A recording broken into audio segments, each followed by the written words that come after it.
It was the early morning, Sunday, September 16, 2001, when 8 University of Wyoming cross-country runners got into a Jeep Cherokee and began to drive the 65 miles back to Laramie, Wyoming from Fort Collins, Colorado. At about the same time, Clint Haskins, another University of Wyoming athlete, got behind the wheel of his truck in Laramie to drive to Fort Collins. But Clint was drunk. While speeding around a curve, he crossed the center line and crashed head-on into their Jeep. All 8 runners were killed. Clint Haskins was sentenced to up to 20 years in prison, and the families of the 8 men he killed will forever be haunted by his actions.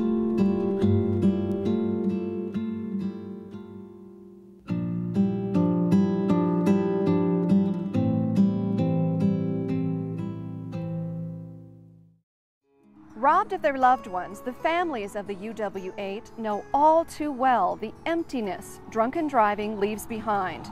Now, some of them share their stories with you. As soon as he could move, he was running, tremendously focused on what he wanted to do. I think that's kind of typical of kids that do distance running. They get awfully focused. He really enjoyed being outside. He always said that running was, that we were born to run, that our family was born to run, and that's why he did it. He loved that physical challenge and challenging himself, very competitive in that nature. And I think he just liked to see what his body could do. He started running when he was 6. His dad had just turned 40, and so they were going to get in shape together. He liked the running. Of course, you were by yourself usually. Sometimes you'd run with a friend.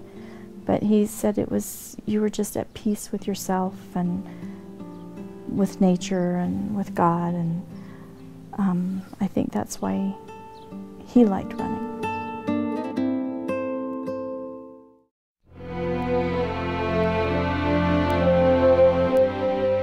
Trooper Dave Redinger, investigating crashes is part of the job, but this one was different.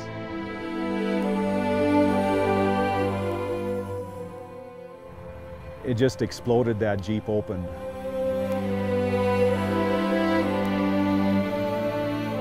Closing speeds of 64 of the Jeep and 76 of the pickup truck is one hell of a lot of inertia. It's just inevitable that things are going to be tore apart. People are going to get hurt. Destruction is going to happen.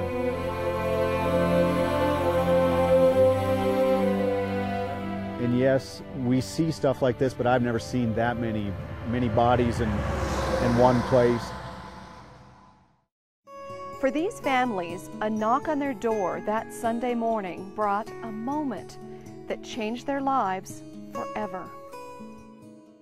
The sheriff had come to the door, and then right then I knew that, something had happened. And he told me that, he said your boy had been in an accident and that he was killed early in the morning. As he was walking up, he says, well, obviously you can tell that something bad has happened, and he says there's not any easy way to do this, and he just said that Kevin was killed in a car wreck.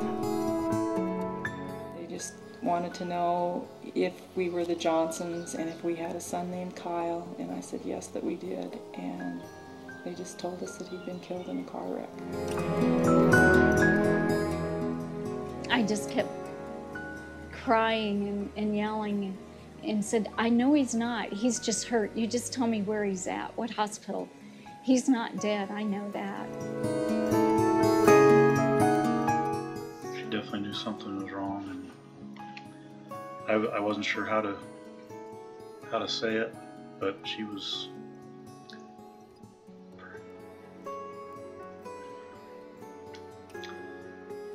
pretty insistent on me saying something. She knew something was wrong, and I finally just said it. And of course, both she and Katie collapsed to the floor. This is probably one of the worst, was the worst moment of my life, I think. It was seeing the horror on their faces. It was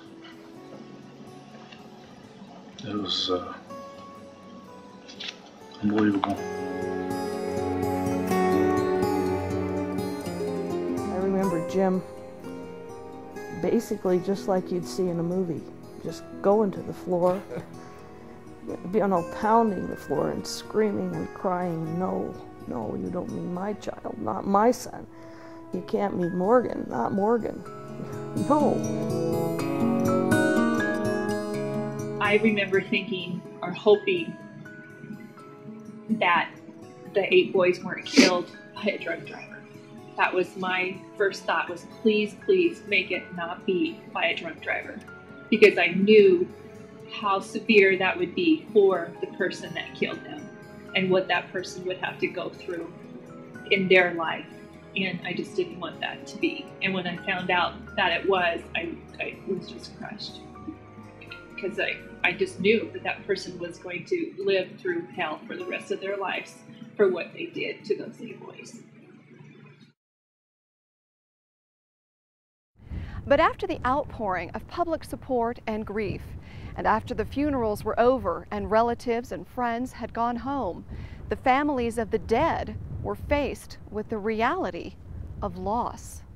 Then you start realizing the magnitude of this, and with eight boys involved, that was just unbelievable.